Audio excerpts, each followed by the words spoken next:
네, 화요일에 잠금 해제 시간으로 이어가도록 하겠습니다. 오늘 양시장은 온도차가 좀 나고 있습니다. 코스피 지수는 0.45%가량 올라가면서 2,536선에서 움직이는 반면에 함께 상승으로 출발했지만 코스닥 지수는 소폭 하락으로 돌아서면서 834선에서 움직이고 있습니다. 오늘 시장에서는 또 어떤 종목들이 눈에 띄는 모습 보여주고 있는지 지금부터 함께 확인해 볼 텐데요.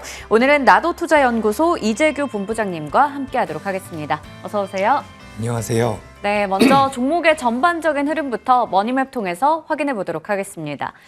오늘 반도체 관련주들이 좀 강한 흐름 나타내는 가운데 SK하이닉스가 1.5% 정도 강하게 올라가고 있고 삼성전자는 소폭의 상승불 켜고 있습니다. 오늘 시장에서도 온디바이스 AI라던가 HBM 관련주, 반도체 중소형주까지 다 같이 좀 강한 흐름 보이고 있어요. 네덜란드와의 협력 소식도 전해지고 있습니다. 그리고 이 헬스케어 쪽에서도 지금 보시면 셀트리온과 셀트리온 그룹주들 합병에 대한 기대감 계속해서 작용하면서 상승세 이어가고 있고요. 오늘 2차 전지 관련주들은 좀 쉬어가는 듯 하지만 약간은 종목별로 차이가 있습니다. LNF나 에코프로 같은 쪽은 하락하고 있고 에코프로 BM이나 삼성 SDI, SK이노베이션 등등은 일단 빨간불을 켜고 있습니다. 금융주도 괜찮아 보이고요. 오늘 해운이나 운송도 괜찮습니다.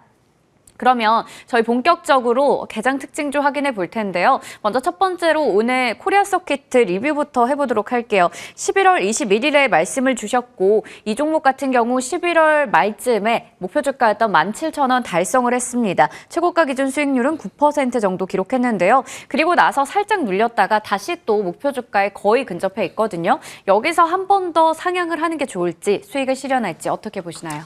네, 코리아 서킷 같은 경우는 이 기판과 관련되어 있는 기업이죠. 그래서 주가 흐름이 굉장히 잘 나오고 있는데 제가 생각했을 땐 추가 상승의 가능성이 굉장히 높다라고 보고 있습니다. 어쨌든 이 전방 산업에 대한 확장성이 계속해서 이어질 가능성이 높다라고 보고 있고 2024년도 같은 경우는 모바일뿐만 아니라 PC라든지 서버 쪽에 대한 기판 수요가 계속해서 늘어날 가능성이 높습니다.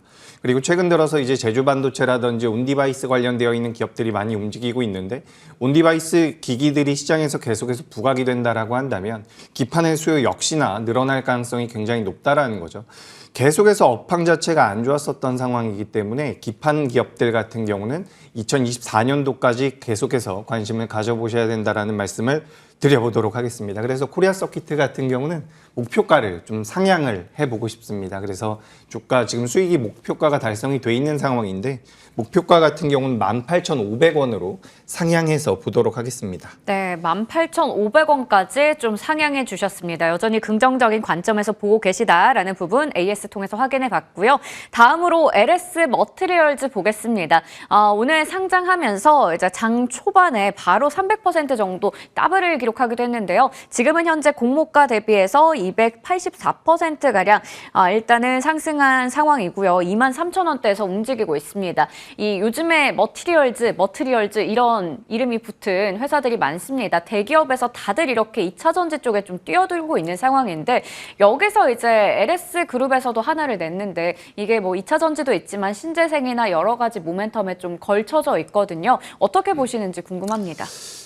네, 이 LS 머티리얼즈죠. 네. 머티리얼즈 이름이 참 다른데 다른 기업들과 네, 이제 헷갈려요. 우리가 앞서 이제 에코프로 머티리얼즈가 상장하면서 굉장히 급등이 나왔었죠. 그래서 그런 것들을 기대하면서 이제 LS 머티리얼즈를 공략하시는 분들도 많을 텐데 일단 현재까지는 수급적인 힘으로 움직인다라고 보시는 게 좋을 것 같습니다. 실질적으로 우리가 2차 전지 쪽이라고 분류하기는 살짝 애매한 부분이 있습니다. 물론 차세대 2차 전지 소재라고 말하고는 있지만 시장에서는 실질적으로는 크게 우리가 그쪽으로 분류하기가 어렵고 오히려 ESS 쪽으로 엮을 가능성이 굉장히 높다라는 부분이죠. 근데 이 LS 머티리얼즈 같은 경우는 다른 신규 상장주들과 차이점이 뭐냐면 구주 매출이 굉장히 많다라는 부분입니다. 구주 매출이 20% 정도만 되더라도 시장에서는 부담을 좀 느끼는 부분인데 지금 이 LS 머티리얼즈 같은 경우는 구주 매출이 40% 정도가 되고 있는 상황이기 때문에 수익이 나고 있다라고 한다면 저는 좀 챙기는 관점이 맞지 않을까. 다만 이제 수급적인 측면에서 변동성은 계속해서 나올 수가 있기 때문에 만약에 이 종목을 좀 더 공략해보고 싶다, 트레이딩 관점으로 공략해보고 싶다라고 한다면 오늘 이제 21,000원대 선이 굉장히 전 중요하다라고 생각을 하고 있습니다. 그래서 21,000원대를 이탈하게 된다면 대응을 할 수 있다. 라고 생각이 되는 분들만 트레이딩 관점으로 공략을 하셨으면 좋겠고, 앞서 말씀드렸던 것처럼 울트라 캐퍼시터라고 해서 전기 힘을 모으고 방출하는 그런 에너지 공급에 조정할 수 있는, 그럼 우리가 쉽게 말해서 콘덴서와 비슷하다라고 보시면 될 것 같습니다. 이쪽과 관련되어 있는 기업인데 구주 매출에 대한 부담이 전 분명히 있을 거라고 생각을 하기 때문에 트레이딩 관점으로만 접근을 하셨으면 좋겠고, 다시 한번 강조드리지만 21,000원대를 이탈하게 된다면 그때는 대응의 관점도 필요하다라는 말씀 전해드리도록 하겠습니다. 네, 워낙에 지금 수급의 힘으로 강하게 올라가고 있고요. 오늘 일단 상장 첫날부터 굉장한 또 주목을 받고 있습니다. 여러 가지 측면에서 변동성을 좀 고려해 봤을 때 트레이딩 관점에서 말씀해 주셨고요. 21,000원 지지선 체크해 보자. 거기서부터는 이제 대응의 영역이다라고 덧붙여 주셨습니다. 오늘 개장 특징주 알아봤고요. 잠금 해제 종목들 풀어보겠습니다. 첫 번째 종목은 드림텍입니다. 스마트폰을 넘어서 의료기기와 로봇까지 더해졌다라고 하는데 첫 번째 투자 포인트 보도록 할게요. 먼저 주력으로 볼 수 있는 스마트폰 쪽, 워낙에 이 시장 업황 자체가 안 좋았다 보니까 이게 내년에는 좀 괜찮을 거다라는 기대감이 지금 스물스물 올라오고 있거든요. 네, 그래서 제가 이 방송을 통해서 스마트폰 출하량 개선에 따라서 수혜를 받을 수 있는 기업들을 많이 말씀드렸죠. 앞서서 리뷰했었던 코리아 서킷도 마찬가지고요. 근데 이 드림텍 같은 경우도 이제 스마트폰에 대한 매출이 굉장히 컸었던 기업 구조, 사업 구조를 가지고 있다라고 보시면 될 것 같습니다. 지금 이제 전체적으로 봤을 때 3개의 사업부가 있는데 매출 비중이 거의 다 비슷하긴 합니다. 근데 이 중에서 이제 스마트폰 같은 경우도 2024년도를 기점으로 해서 매출 출하량 자체가 늘어날 가능성이 굉장히 높다라는 거죠. 중화권 업체들이 선전을 하면서 매출이 계속해서 늘어날 가능성이 높은데 이 부분에서 이제 드림텍 같은 경우는 수혜를 받을 수 있다라고 보시면 될 것 같습니다. 근데 2024년도에만 출하량이 늘어난 것이 아니라 2025년도, 6년도, 7년도 앞으로 몇 년 동안 계속해서 출하량이 늘어날 가능성이 높다라고 하기 때문에 이 드림텍에서 생산하고 있는 지문 인식 모듈이라든지 스마트폰 전체적인 모듈에 대한 매출이 늘어날 가능성이 높다라는 거죠. 그래서 화면 보시면 이런 부분들에 대해서 지금 사업을 진행하고 있다라고 보시면 될 것 같습니다. 그래서 스마트폰 출하량 증가에 따른 수혜를 받을 수 있는 기업들인데 우리가 지금 저는 시장을 어떤 식으로 보고 있냐면 지금 반도체라든지 2차 전지 쪽에 대한 관심도가 너무 높다라고 저는 생각을 하고 있습니다. 네. 물론 2024년도에 대한 기대감은 분명히 있지만 주가의 흐름상으로는 등락, 기대 수익률 자체가 큰 업종들이나 종목군들을 우리가 공략해 봐야 된다라고 생각을 하는데 그런 종목들은 관심에서 조금 멀어진 곳에서 나올 가능성이 높다라고 보고 있습니다. 그렇기 때문에 스마트폰 출하량 개선에 따른 수혜를 받을 수 있는 기업으로서 드림텍이라는 기업 한번 말씀드려 보도록 하겠습니다. 네, 좋습니다. 첫 번째 투자 포인트 열어봤고요. 두 번째는 바로 이쪽입니다. 의료기기 관련인데 핵심 성장 동력이 또 무선 바이오 센서다라는 얘기도 나오고 있어요. 또 다른 이제 하나의 포트폴리오인데 여기도 짚어볼까요? 네, 드림텍 같은 경우는 이제 스마트폰 쪽에 계속해서 집중을 하고 이제 보시면 카메라 모듈 쪽도 진행을 하고 있는데 이제 신사업 쪽으로 의료기기 쪽을 계속해서 육성을 하고 있는 부분이 있습니다. 그래서 방금 전에 말씀하셨던 것처럼 무선 바이오 센서에 관련되어 있는 신사업이 순항을 하고 있는 상황인데 우리가 기존에는 이제 유선 기기들이 굉장히 많았다라고 합니다. 근데 우리가 병원에서 유선기기를 달고 돌아다니는 것은 굉장히 불편하죠. 네. 그런 부분들이 있기 때문에 이제 이 무선 바이오 센서에 대한 수요가 계속해서 늘어날 가능성이 높다라고 보는데 지금 드림텍의 주요 제품 중에서 이제 제품명이 1A 그리고 1AX 그리고 2A 이런 식으로 나오고 있는데 지금 1A와 1AX라는 그런 기종 같은 경우는 미국에서 이미 FDA 승인을 받은 상태입니다. 근데 이제 2024년도에는 또 다른 새로운 제품이죠.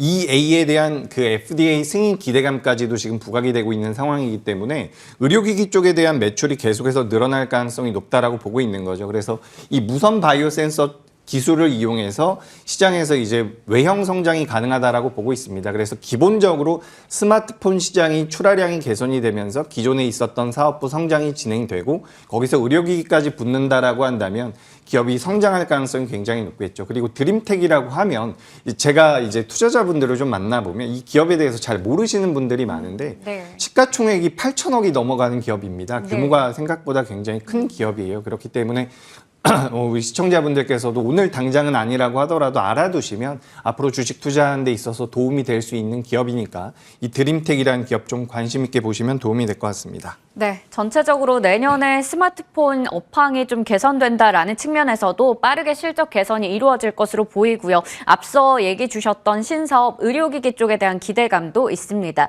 여기다가 하나 더 동력이 있더라고요. 바로 로봇입니다. 삼성의 웨어러블 로봇인 보픽 관련해서도 이슈가 있는데 이쪽에도 역시나 좀 납품을 하는 건가요? 네, 지금 보핏이 그 출시가 연기된다라는 얘기가 나오면서 뭐 인탑세라든지 몇몇 기업들의 주가 낙폭이 나왔는데 당시에 좀 흔들림이 있었긴 했죠. 근데 이 삼성 쪽에서 웨어러블 로봇이라고 할 수 있는 이 보핏을 2024년도 CES에서 공개할 가능성이 굉장히 높다라고 하고 있습니다. 그래서 지금 이 드림텍 같은 경우는 보핏과 관련돼서 뭐 구동부 모듈이라든지 센서 모듈 이런 부분들을 전체적으로 공급을 하겠다라고 지금 시장에서는 알려져 있는 상황이기 때문에 로봇 쪽에 대한 모멘텀까지도 부각될 가능성이 굉장히 높다라는 거죠. 그래서 뭐 웨어러블 보행 보조 로봇에서 의료용 로봇 그리고 계속해서 진행이 되는데 지금 드림텍이 구성하고 있는 사업 구조 자체가 전반적으로 성장을 할 수 있는 성장 산업부라고 보시면 될 것 같습니다. 근데 그 와중에도 이제 매출과 영업이익이 전체적으로 잘 나오고 있는 상황이기 때문에 2024년도에는 실제로 그 매출과 영업이익이 추가로 상승을 할 가능성이 높고 현 최근엔 이제 주가 흐름까지도 굉장히 견고하게 나오고 있는 상황입니다. 근데 이제 이 드림텍이라는 기업을 HTS에서 검색을 해보시면 두 개가 나오는데 제가 코드 번호를 좀 말씀을 드려볼게요. 코드 번호가 192650이라는 드림텍입니다. 그래서 혹시나 잘못 검색하시지 않았으면 좋겠다라는 말씀을 드리고요. 전체적으로 좀 정리를 해보자면 기본적으로 스마트폰 출하량이 늘어나면서 기존에 했었던 사업부 매출이 좋아질 가능성이 높고 올해 이제 의료기기 관련되어 있는 기업들도 많이 움직였었는데 그 외에 비해서 상대적으로 덜 움직였었던 기업인데 미국 쪽에서 FDA 승인까지 받은 상태 그리고 2024년도에는 신규 제품까지 승인을 받을 가능성이 높고요. 그리고 2024년도 연초 1분기 때 1월 달에 미국에서 열리는 이 CES 박람회에서 삼성전자가 보핏을 공개하게 된다면 그에 따른 모멘텀까지 가지고 있기 때문에 굉장히 많은 여러 가지 메리트가 있는 기업이라고 보시면 좋을 것 같습니다. 네, 여러 개의 날개를 달고 있는 드림텍인데 10월 중순부터 해서 지금까지 차트 흐름 보면 꾸준히 우상향했습니다. 그러면 전고점이 14,500원 정도예요. 여기서 이제 목표 주가 어느 정도까지 바라보시는지 궁금합니다. 네, 일단은 전고점인 14,500원을 제가 목표가로 잡아드리도록 하겠습니다. 알겠습니다. 14,500원을 목표가로 잡고요. 손절가 같은 경우는 제가 지금 9,500원으로 굉장히 깊게 잡았는데 네. 변동성이 좀 커질 수 있다라고 생각이 돼서 제가 손절가를 좀 깊이 잡아드렸습니다. 제 생각에는 손절가는 이탈하지 않고 상승할 가능성이 높다라고 보니까 이 부분 참고하셨으면 좋겠고요. 만약에 이제 14,500원대까지 올라오게 되면 다시 한번 AS를 통해서 추가 코멘트 드려볼 수 있도록 하겠습니다. 네, 좋습니다. 첫 번째 종목이었던 드림텍 같은 경우 전고점인 목표 주가, 전고점 부근이죠. 목표 주가는 14,500원, 손절가는 9,500원 제시해 주셨습니다. 다음 종목으로 넘어가 볼게요. 아모그린텍, 돌아온 전기차의 시간 첫 번째 투자 포인트 열어보겠습니다. 우선 지금 글로벌 전기차 시장 수요가 좀 둔화됐다라는 그런 소식도 나왔었고 지금 전체적으로 아모그린텍의 차트를 보더라도 좀 최근에 박스권 움직임을 보이고 있어요. 그렇죠. 지금 우리가 전기차 쪽에 대한 부분에 대해서 제가 좀 말씀을 드려보자면 시장에서 이제 투자자분들이 다 그런 것 같습니다. 이제 반도체가 좋다라고 하다가 꺾이게 되면 다시 좋을 거라고 생각을 하고 또 예를 들어서 2차 전지 쪽 지금 이야기를 하고 있으니까 전기차나 2차 전지 쪽에 대해서 말씀을 드려보자면 이게 이제 10월 달에 굉장히 안 좋은 모습이 나왔죠. 그래서 이제 하락을 하다 보니까 반등이 나오더라도 다시 꺾일 것이다라는 그런 분석이 시장에 굉장히 많았습니다. 근데 우리가 지금 2차 전지 관련주라든지 관련되어 있는 기업들의 주가 흐름을 보면 공매도 금지 이후에 올라와 있다라는 부분을 우리가 분명히 알 수가 있어요. 지금 거의 11월 달부터 한 달 정도 반등이 나왔고 뭐 엔캠이라든지 분리막이나 전해액 관련된 기업들 같은 경우는 단기적으로 50%가 넘는 상승이 나왔습니다. 그렇기 때문에 전 전기차 쪽 같은 경우는 이미 돌아섰다라고 판단을 하고 있어요. 이미 2주 전부터 4주 전부터 전기차 쪽은 돌아서고 있다. 하지만 이제 우리가 이 전기차의 약세를 계속해서 경험하셨던 분들 같은 경우는 전방 수요에 대한 불안감 때문에 다시 한번 꺾일 거라고 보고 있지만 저는 이제 그 부분까지 반영이 됐다라고 생각을 하고 있는 거죠. 그렇기 때문에 오늘 같은 경우는 2차 전지가 어느 정도 약세를 보이고 있지만 지금부터는 2차 전지 관련되어 있는 기업들 중에서 주가 흐름이 잘 나오는 기업들이 분명히 나올 거라고 생각을 하고 있습니다. 그렇기 때문에 이제 테슬라라든지 리비안의 생산량이 늘어나게 된다면 수혜를 받을 수 있는 기업을 준비를 해봤는데 바로 그 기업이 이 아모 그린텍이라는 기업이죠. 그래서 이 회사 같은 경우는 고효율 자성 부품을 생산하고 있는 기업인데 전 세계에서 3군데밖에 생산을 하지 못한다라고 합니다. 우리나라에서는 유일하다라고 하는데 이 고효율 자성 부품을 통해서 2020년도부터 2024년도까지 거의 매년 성장을 하고 있는 부분이죠. 보시다시피 계속해서 성장을 하고 있는데 에너지의 효율을 높일 수 있는 그런 소재라고 보시면 좋을 것 같습니다. 그래서 테슬라와 리비안의 실적이 올라가고 매출이 늘어나고 추이가 좀 괜찮아진다라고 한다면 직접적으로 수혜를 받을 수 있는 기업이라는 거죠. 그리고 전기차 수요가 계속해서 둔화되고 있다라고는 하지만 동사 같은 경우는 계속해서 이 고효율 자성 부품을 통해서 매출이 늘어나고 있다라는 부분도 한번 말씀드려 보도록 하겠습니다. 네, 지금 이제 전기차 시장이 그동안 좀 꺾여 있었는데 다시 좀 돌아섰다라는 측면에서 한번 얘기 주셨고요. 거기서 우리가 주목할 만한 기업들이 있다면 보자. 그 중에서 아몬그린텍을 가지고 오셨습니다. 특히 테슬라의 사이버트럭 관련해서도 수혜 기대감 있는 종목이기도 하고요. 이번에는 ESS 배터리 관련해서 좀 얘기해 볼게요. 네, 이제 에너지 저장 장치라고 부르죠. 우리가 전력 저장 장치라고 하는데 지금 이제 2차 전지라든지 신재생 에너지 쪽이 시장에서 부각이 된다라고 한다면 이 ESS 시장도 당연히 커질 수밖에 없다라고 보시면 될 것 같습니다.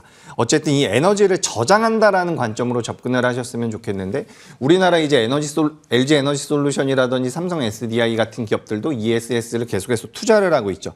근데 이 회사 같은 경우는 아모그린텍 같은 경우는 LFP 기반의 배터리 솔루션 ESS를 영위하고 있는데 지금 전동차, 기차 쪽에 대한 수주가 200억 이상 진행이 되고 있다는 부분입니다. 계속해서 이제 탈탄소에 대한 부분들이 시장에서 부각이 된다라고 한다면 전동차들 쪽에서도 이 ESS에 대한 수요가 늘어날 가능성이 굉장히 높다라는 거죠.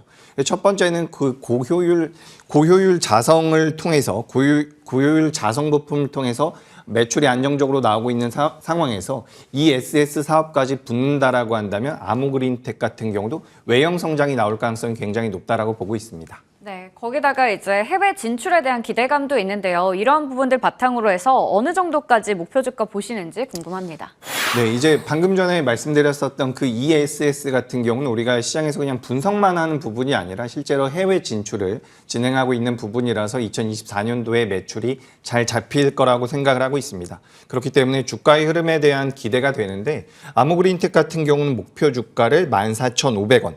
앞서 말씀드렸었던 드림텍과 목표 주가가 똑같네요. 그래서 그렇네요. 14,500원을 잡아드리고요. 손절가 같은 경우는 11,000원대로 잡아드리도록 하겠습니다. 네. 드림텍보다는 변동성이 좀 덜할 것 같아서 타이트하게 잡아드렸으니까 이 부분 참고하시면 도움이 될 것 같습니다. 네, 이 부분 참고하셔서 목표 주가는 14,500원, 손절가 11,000원 기억해 보시면 좋을 것 같습니다. 오늘 이렇게 해서 나도투자연구소 이재규 본부장님과 이 시간 함께했습니다. 고맙습니다. 고맙습니다.